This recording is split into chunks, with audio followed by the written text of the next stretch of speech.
Welcome to Tripura Info News Update. The Udaipur District Congress unit today organized a protest demonstration against the attack on and vandalization of the residence of party leader Shahjahan Islam in Agartala's Shantipura area last night. A protest rally led by Gomati District Congress President Titan Paul had first assembled in front of the party office in Jantala area and then marched towards the Radha Kishorpur police station and demonstrated to register their protest. Speaking to media persons, Titan Paul said that party leader Shahjahan Islam had made comments in social media against the chief minister, and on this excuse a large group of unruly BJP supporters had vandalized his residence last night. Besides, he pointed that the BJP workers and activists had created trouble on the day of Bakri Eid in Rajnagar area of Udaipur on the issue of cow slaughter and had attacked people belonging to the minority community indiscriminately.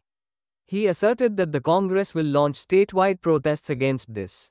Meanwhile, at Agartala's Congress Bhavan, the PCC President Ashish Kumar Seh and senior MLA Sudeep Roy Baman also protested the attack on party leader Shahjahan Islam's house and the arrest of his old father in his absence. Shahjahan Islam is reportedly absconding. Yesterday we were on the point of being attacked in Shantipara area, but the police took timely action to prevent this. We also have nothing to say on what Shahjahan Islam commented on social media, but the attack on his house and vandalization is indefensible, said Sudeep and Ashish. They said that people of the state have now their backs to the wall and there will be statewide protests against the misdeeds and goonery of BJP workers, condemning the physical assault on the old father of Shahjahan Islam. Sudeep and Ashish said that they will bring the matter to the notice of the All India leadership of the party. The CPI-M State Secretary Jiten Chaudhary has also condemned the attack on the residence of Congress leader Shahjahan Islam last night and vandalization of the entire residence. He said that people of the state will not tolerate this and there will be protests across the state. Listen what Ashish and Sudeep speaks to media about these.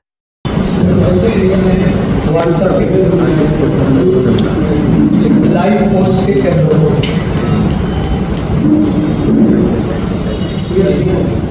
এই গতকাল রাতে আমাদের প্রাক্তন যুব কংগ্রেসের রাজ্য সহসভাপতি ওনার বাসভবনে একটা আক্রমণ সংঘটিত হয়। শাসক দলের দুর্বৃত্তরা আক্রমণ করে তার বাড়িতে ভাঙচুর, তার বাবা, তার মা, তার স্ত্রী এবং 8 মাসের তার যে ছোট্ট শিশু, পুলিশ শিশু, এই ঘটনা তারা নানাভাবে আক্রমণের মুখে পড়ে আহত হয়েছে, লাঞ্ছিত হয়েছে, চিরতাহানির মতো ঘটনা সেখানে সংঘটিত হয়েছে। বিষয়টা আমি যদি সবটা পুঙ্খানুপুঙ্খানুভাবে তুলে ধরি, গত 7ই জুন সারা দেশের সঙ্গে আমাদের রাজ্যেও কুরবানি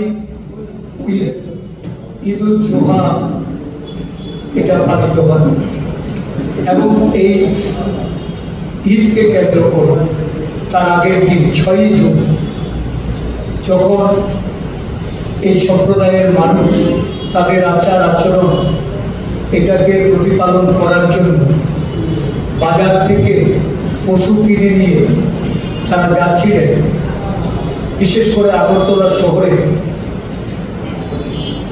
কয়েকজন এই ধরনের এই ধর্মাবলম্বী মানুষের তাদের পশুগুলিকে রাস্তায় আটক করে একটা ধর্মীয় ঠিকাদারের দল এবং সেই পশুগুলিকে এনে পশ্চিম থানায় তারা মেরুকরণের জন্য, বিভেদ সৃষ্টি করার জন্য, হিংসাত্মক ঘটনার মাধ্যমে মানুষের অধিকার, মানুষের খাদ্যের, বস্ত্রের, মানুষের সাংস্কৃতিক অধিকার সেগুলি কেড়ে নেওয়ার একটা অপপ্রয়াস সারা রাজ্য জুড়ে সেটা সংঘটিত হয়ে চলেছে। এই অবস্থায় আমরা জানতে চাই মাননীয় মুখ্যমন্ত্রী আপনি পদক্ষেপ গ্রহণ করবেন কিনা। মাননীয় মুখ্যমন্ত্রী, এই বিষয়গুলি নিয়ে আপনার নিরাপত্তা কেন? আপনি আপনার আশ্রিত দুর্বৃত্তরা তারা আজকে সারা রাজ্য জুড়ে এই ধরনের ন্যাক্কারজনক ঘটনা ঘটিয়ে চলেছে। শান্তিপাড়ার যে ঘটনা, এই ঘটনাতে কারা যুক্ত নাম ধাম করে দেওয়া হচ্ছে। যারা বিজেপি দলের একজন কোষাধ্যক্ষ, রাজ্য কোষাধ্যক্ষ নাগাদিরাজ দত্ত, প্রদীপ রায়, যিনি ওনার ছায়া সঙ্গী, ওনার কি ব্যাকগ্রাউন্ড শান্তিপাড়ায় কান পাতলে এটা জানা যায়। যারা এগিয়ে এসছে শাসক দলের বুথ কমিটি থেকে শুরু করে সেই অঞ্চলে যারা মুখ্যমন্ত্রীর স্নেহধন্য, তারাই তো এই ঘটনা ঘটিয়েছেন। কেন আজকে তাদের বিরুদ্ধে ব্যবস্থা না নিয়ে ওই পরিবারকে সেখান থেকে উচ্ছেদ করার জন্য হুমকি দেওয়া হচ্ছে? সেখানকার মসজিদের যারা বসবাসকারী মানুষ, তাদেরকে বলা হচ্ছে যে তোমরা তাদেরকে এই বাড়ি থেকে উচ্ছেদ করো, অবিলম্বে তাদেরকে যদি উচ্ছেদ করা না হয় তাহলে এই মসজিদের মধ্যে আবার নতুন ভাবে সেখানে আক্রমণ করা হবে, কাউকেও ছাড়া হবে না। এই ধরনের হুমকি প্রদান করা হচ্ছে। কোথায় আইনের শাসন? কোথায় মানুষ দিয়ে দাঁড়াবে? এই বিরোধী রাজনৈতিক দলগুলি আজকে মুখ্যমন্ত্রীর কাছে আমরা জানতে চাইছি যে মুখ্যমন্ত্রী, আপনার সুশাসনের নমুনা কি এটাই?